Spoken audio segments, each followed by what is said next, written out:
War is a force that gives us meaning. This is not my little opinion. This is actually the title of a book by a man named Chris Hedges, who's a New York Times war correspondent. He spent 15 years as a combat correspondent in Kosovo, El Salvador, Iraq, Sudan, Libya, Iran, and all of the other places on the planet that we recognize as war zones. In his book, he blows apart the myths of the nobility of war and bears witness to the reality, the brutality, and the destruction perpetrated on the populations of the battlefield, as well as on the warriors, our soldiers. Yet, even in the midst of hell, Hedges tells us that there is a rush of heroism, the bliss of belonging to something much larger than oneself, and an intense purposefulness. In war, the interest of the group takes precedence over the interests of the individual, engendering this feeling of amazing importance, of engaging in a huge and historic cause for justice, security for those at home, and peace. And then, it's time to go home. Many of us who are not in the military also idealize the warrior. We're grateful, as we should be, for their service. We stand and honor them, we decorate their graves, and we have whole holidays dedicated to them, especially the ones who died. How alienating it must be for a returning veteran to be separated from those who know and understand him. How small our troubles and complaints must seem to a woman who's come back from a war zone. How invisible veterans must feel when we talk to them about their courage and bravery. How often do we actually get to know them? How often and in what ways do we welcome our warriors back into civilian life? How do we help replace some of the loss of comradeship, selflessness, purpose, the importance of living that veterans often grieve?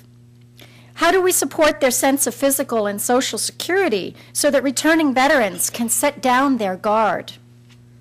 SERV, Supportive Education for the Returning Veteran, is a program at Cleveland State University and other colleges and universities around the nation that reaches out to returning veterans, supporting them in this transition to civilian life by creating the conditions in which they can develop skills and learn disciplines to transition into yet another phase of their lives. The SERV program tackles the bureaucratic, financial, social, and physical obstacles veterans face in acclimating to college life, and they do it the way they know best, together. SERV was started by one man, John Schupp, an entrepreneur and chemistry professor at CSU who took the time and paid attention and got to know first one veteran, and then another, until he realized that the issues and obstacles that veterans face when trying to go to college are systemic. He got to know the mothers of serving military personnel and their love and hopes for their sons and daughters, and he got to know the statistics and the economics that the elected officials care about, and then he got those officials to know these things too. Dr. Schupp, as you will see, is not afraid of a little or a lot of data. His compelling presentations were instrumental on Capitol Hill, getting the GI benefits increase to more accurately reflect the current costs of education. He works with colleges and universities around the country on starting their programs and getting them funded. He worked with the Strickland administration to help pave the way for returning veterans who want to go to college in Ohio. He works with the whole Cleveland State University community to make this program for returning veterans a real practicality. And most importantly, he works with the veterans themselves, getting to know them, while the vets, in their turn, organize, support, and form and learn with each other. Now, he's here to demonstrate to us how easy and important and worthwhile it is to welcome returning veterans to Cleveland.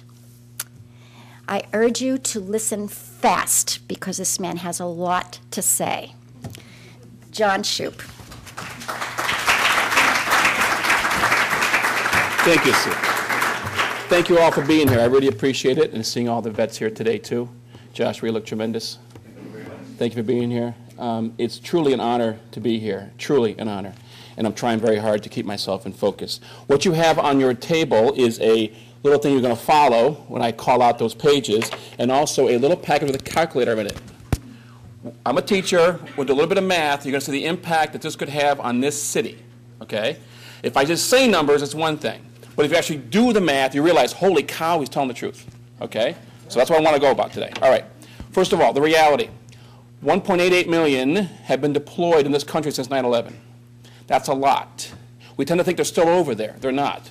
Only 256,000 are there right now. The rest of them are home. They're home, ready to go to college. That's what they're waiting for. We just got to find them. You'll see on that map, I got the numbers for every state. I call it the brave states. Ohio is one of the brave states. 57,000 approximately deployed since 9/11. Wyoming, not so brave. Texas, really brave, 233,000. So I make sure I talk to people in Texas and thank them for their bravery. It's really important that that map comes out because it gives me a sense of where to go and what states will benefit mostly from a program just like this. So on page 2, when I got this idea, it came from a student who called me up. I give up my number to my students all the time. And she had called me up in the fall of '06 discussing that she's finally going to make it this time on campus. She's finally going to make it. After 7 years of failing, she's going to make it. And I said, really, what happened before? Well, when I came back from Kosovo, I just couldn't fit in. And it took me 7 years to try to adjust and finally make it. Now, I'm not a veteran. I'm not a psychologist. I'm not an administrator. I just teach chemistry. So I didn't know anything about this. So I had to make sure, was this an anomaly? Was it normal? Or was it just by herself? So in the fall of '06, I started doing some research on it. And I found that less than 8% of the veterans use all the GI Bill completely. What you'll see on the bottom of page 2 is a graph or a chart from the VA. They talk about usage rate.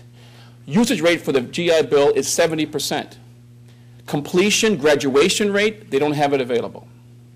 So my data shows that less than 8% use it all. Why is that? That's when I had to go to the VA to find out. I'm not a vet, I didn't know. So I said, with that data, I'm going to go back to the VA and ask the Vietnam to Persian Gulf I vets and find out why didn't they use it? What were their complications on campus? What were their issues? And I met a tremendous group headed by Mr. John Merritt, who's over there in the corner. Johnny, please raise your hand. Mr. John Merritt was one of them.